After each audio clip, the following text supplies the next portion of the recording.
IP university का new admission process आज की इस वीडियो में देखने जा रहे हैं। कौन कौन से कोर्सेज हैं, क्या एलिजिबिलिटी क्राइटेरिया है, किस तरीके से आप लोगों का सिलेक्शन इस यूनिवर्सिटी में होगा, A to Z updated information आज की इस वीडियो में डिस्कस करने जा रहे हैं। तो सबसे पहले तो चैनल को सब्सक्राइब कर लो ताकि आप लोगों को सारी की सारी इन्फॉर्मेशन अप टू डेट मिलती रहे और ऐसी इंपॉर्टेंट चीजें आप मिस ना कर पाए। चलिए देखते हैं। सबसे पहले हम बात करेंगे एलिजिबिलिटी क्राइटेरिया के बारे में। तो देखिए यहाँ पे काफी सारे कोर्सेज आप लोगों को देखने को मिलेंगे। तो हर एक कोर्स की एलिजिबिलिटी क्राइटेरिया अलग है। मेक श्योर कि आप यहाँ पे अप्लाई करने से पहले अपनी एलिजिबिलिटी क्राइटेरिया को अच्छे से फुलफिल कर ले। अब मैं ऐसा क्यों बोल रहा हूँ, काफी सारे स्टूडेंट क्या करते हैं कि एलिजिबिलिटी क्राइटेरिया को अपना फुलफिल नहीं करते हैं। इसकी वजह से वो अपनी स्टार्टिंग तो कर देते हैं एप्लीकेशन फॉर्म अप्लाई करने के बाद, लेकिन at the time of verification उनको जो है रिजेक्ट कर दिया जाता है। तो मेक श्योर कि आप अपने एलिजिबिलिटी क्राइटेरिया को अच्छे से फुलफिल करें। और यहाँ पे यूजी कोर्सेज के अंदर यूनिवर्सिटी ये भी कहती है कि एग्रीगेट यहाँ पे नहीं चलता। अगर आपकी क्लास 12 में 49.9% है तो आप लोगों को एडमिशन नहीं मिलेगा। You have to make it 50%। अगर यहाँ पे 50% बोला गया है ना, तो आपके पास 50% क्लास 12 के अंदर होने चाहिए। 49.9 पे नहीं चलेगा। हाँ, इसमें -5% का आपको रिलैक्सेशन मिल जाएगा अगर आप SC/ST बिलोंग करते हैं तो ये चीज आप लोगों को यहाँ पे जो है रिलैक्सेशन देखने को मिल जाती है। बाकी आप लोगों को ये चीज देख लेना है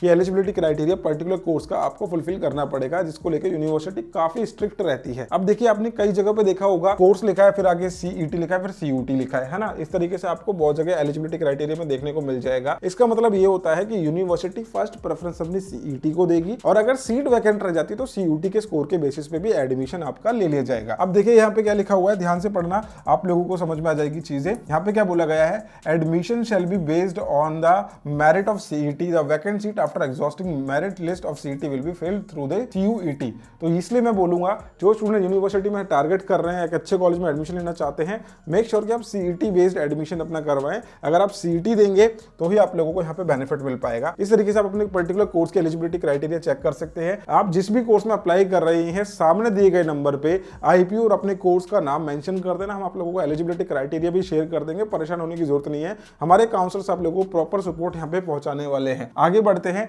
और अब देखते हैं कंप्लीट लिस्ट एक सॉर्टेड वे में कि कौन कौन सी क्या एडमिशन का प्रोसेस है और सामने कौन सा कोर्स है और प्रोग्राम का कोड यहाँ पे उन्होंने बीच में मेंशन करा हुआ है। ये कोड बेसिकली जब आप एप्लीकेशन फॉर्म फिल करेंगे तो वहां पे आपको अलॉट हो जाता है।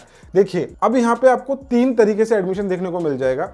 एक है NLT नेशनल लेवल टेस्ट है, दूसरा CET है और तीसरा CUET है। तो यहाँ पे 3 तरीके से एडमिशन आप लोगों का होता है। तो जिस कोर्स में इनका नेशनल लेवल टेस्ट इन्होंने मेंशन करा हुआ है कि NLT से लेंगे, जहां पे इन्होंने बोला कि भैया NLT भी ले सकते हैं, CET भी ले सकते हैं, CET भी ले सकते हैं, CUT भी ले सकते हैं, CLAT UG है और CUET है। इस तरीके से इन्होंने मेंशन करा है कि पर्टिकुलर कोर्स में क्या चीज लगने वाली है। इसलिए मैं बोल रहा हूं, आपको किसी भी कोर्स में आपको डाउट हो रहा है तो IP और कोर्स का नाम सामने दिए गए नंबर पर व्हाट्सएप कर दो, हम आपको कॉन्टेक्ट करके सारी चीजें समझा देंगे। चलिए, तो ये है कोर्सेज और यहाँ पे आप लोगों को एडमिशन का जो है प्रोसेस इस तरीके से रहने वाला है। अब देखिए, BSc पैकेजिंग टेक्नोलॉजी। अब यहाँ पे कैसे समझेंगे आप, पहले CET से सीट भरेंगे, फिर CUT से सीट भरेंगे, सीट खाली रह जाएंगी तो JEE एडवांस का स्कोर लेंगे, JEE एडवांस के बेसिस पे सीट खाली रह जाएंगे तो JEE मेंस का लेंगे, फिर नहीं तो नीट क्वालिफाइड स्टूडेंट्स को भी इसमें दे देंगे एडमिशन। तो ये इनका जो है प्रोसेस रहता है एडमिशन का। तो इस तरीके से हर एक कोर्स का अलग प्रोसेस है, अलग क्राइटेरिया है, एलिजिबिलिटी क्राइटेरिया है। मेक श्योर कि आप उसको अच्छे से गो थ्रू कर लेंगे और मैं ये चीज समझ के चल रहा हूँ कि आपको ये चीज पता चल गई होगी। इसके अलावा कुछ लिमिटेशंस होती हैं, जैसे कि एज लिमिट। अभी सभी कोर्सेज के लिए, लेकिन PGMC और SSMC इसमें जो है स्पेसिफाइड नहीं है। तो जितने भी UG कोर्सेज है और आप लोगों का जो अदर देन MBBS कोर्सेज के स्टूडेंट है, 21 से आपकी कम की एज होनी चाहिए। फॉर MBBS BMS BHMS आपकी 25 से कम की एज होनी चाहिए। For all other post graduate program आपकी एज 35 से कम की होनी चाहिए। तो ये इन्होंने एज लिमिट यहाँ पे मेंशन कर रखी है। तो ये चीज आप अपना देख लेना। Basically part of eligibility criteria ही होता है। अब काफी सारे स्टूडेंट एडमिशन के लिए अप्लाई करेंगे, लेकिन उनके पास आज की डेट में अपनी क्लास 12 की मार्कशीट नहीं होगी या फिर ग्रेजुएशन की डिग्री नहीं होगी। तो उसके लिए यूनिवर्सिटी ने अपना मेंशन करा हुआ है, आप CET में पार्टिसिपेट करिए, आप एडमिशन प्रोसेस में पार्टिसिपेट करिए। बिफोर 31 अक्टूबर 2025 आप लोगों को अपना जो है फाइनल रिजल्ट सबमिट करना पड़ेगा। अगर आप फेल हो जाते हैं या फिर सबमिट नहीं कर पाते तो आपका एडमिशन कैंसिल कर देगी यूनिवर्सिटी। लेकिन आपको हाँ, यहाँ पे टाइम जरूर मिल जाएगा 31 अक्टूबर तक का। अब समझते हैं इसका एडमिशन का प्रोसेस किस तरीके से चलने वाला है। इन्होंने अपने काउंसलिंग के प्रोसेस को अच्छे से सॉर्टेड करके समझाया है। तो मैं आप लोगों को समझा देता हूं किस तरीके से NLT और CET बेस्ड एडमिशन जो है होने वाले हैं। अगर आप NLT बेसिस पे जा रहे हैं तो आप किस तरीके से पार्टिसिपेट करेंगे, अगर आप CET बेस्ड जा रहे हैं तो आप किस तरीके से पार्टिसिपेट करेंगे, इन दोनों के ही बारे में हम जो है डिटेल में बात करने वाले हैं। और आगे बढ़ने से पहले मैं आप सभी को इन्फॉर्म करना चाहूंगा, अगर आप हायर एजुकेशन से जुड़ के एंट्रेंस एग्जाम की प्रिपरेशन करना चाहते हैं तो आज ही डाउनलोड कर लीजिए। इसकी एप्लीकेशन की लिंक हमने जो आपको डिस्क्रिप्शन में दे दी है। इन सभी कोर्सेज को हम कवर कर रहे हैं, BBA BCA BGMC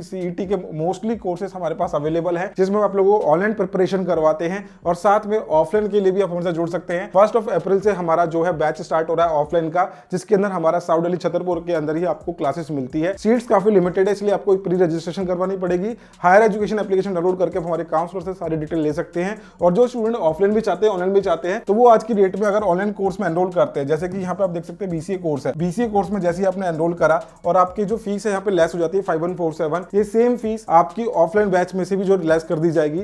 offline batch की फीस है 20,000, तो उसमें से -5,000 15,000 आपको पे करना होगा और आप हमारी ऑफलाइन क्लासेस के भी जो है बेनिफिट ले सकते हैं। और अगर आप चाहते हैं सिर्फ और सिर्फ ऑनलाइन पढ़ना, तो ऑनलाइन कोर्सेज के लिए भी आप हमारे कोर्सेज के साथ जुड़ के अपनी प्रिपरेशन कर सकते हैं। चलिए बैक टू द टॉपिक, आप समझते हैं जैसे कि आप अगर पहले से एनएलटी करके आ रहे हैं, ठीक है, एनएलटी के थ्रू आ रहे हैं, यानी कि आपके पास एनएलटी का स्कोर है, तो एनएलटी के लिए आपके पास क्या पहले होगा, सबसे पहले आपको रजिस्ट्रेशन करना पड़ेगा। ध्यान रखना 2500 रुपए का फॉर्म है, लेकिन आपको चॉइस फिलिंग काउंसलिंग के लिए भी रजिस्ट्रेशन अलग से करनी ही पड़ेगी, ये इन्होंने मेंशन करा हुआ है। लेट्स से कि आपने क्या करा, अपना एंट्रेंस एग्जाम दे दिया, ठीक है, उसका रिजल्ट आ गया।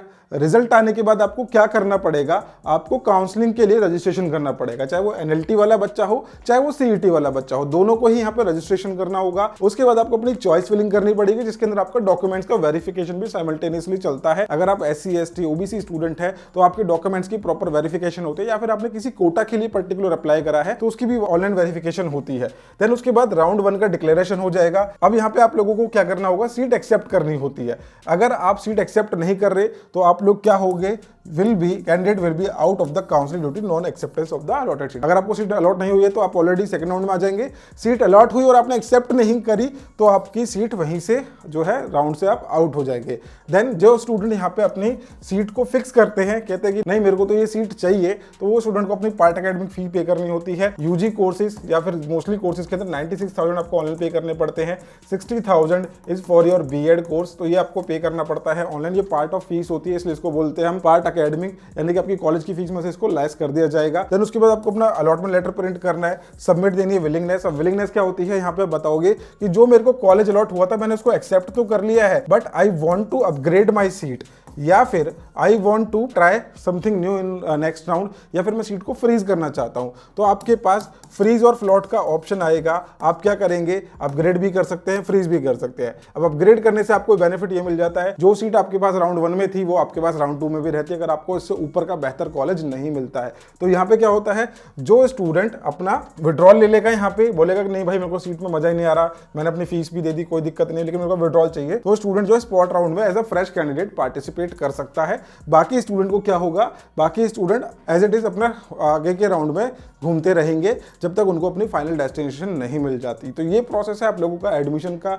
और इसके लिए आपको 2500 रुपए पे करने पड़ेंगे, जो कि आपकी ऑनलाइन फी के अंदर ही, अपने एप्लीकेशन फॉर्म के अंदर ही आपसे ले ली जाएगी। तो ये है प्रोसेस आईपी यूनिवर्सिटी के एडमिशन का। इसको मैं और भी डिटेलिंग के अंदर कवर करूंगा और साथ में आपको स्टेप बाय स्टेप प्रोसेस भी समझाऊंगा, और भी बहुत सारी चीजें आपको मिलेगी। जो स्टूडेंट हायर एजुकेशन से पर्सनलाइज्ड अपना सपोर्ट चाहते हैं, उसके लिए आप हमारे हायर एजुकेशन की एप्लीकेशन डाउनलोड करके हमारा एडमिशन सपोर्ट सिस्टम ज्वाइन कर सकते हैं, जिसके अंदर हम आपको फॉर्म फिलिंग से लेके लास्ट में एडमिशन तक की सारी गाइडेंस देते हैं। इवन अगर आप अदर एंट्रेंस एग्जाम्स को भी टारगेट कर रहे हो तो उनके भी एप्लीकेशन फॉर्म फिलिंग हम आपको प्रॉपर सपोर्ट प्रोवाइड करते हैं। What you have to do, you have to download higher education application from the play store, जहां पे हमारे काउंसलर्स आप लोगों का वेट कर रहे हैं। जल्दी से जाइए, डाउनलोड करिए। मिलते हैं नेक्स्ट वीडियो के अंदर। Bye bye, take care, thank you so much.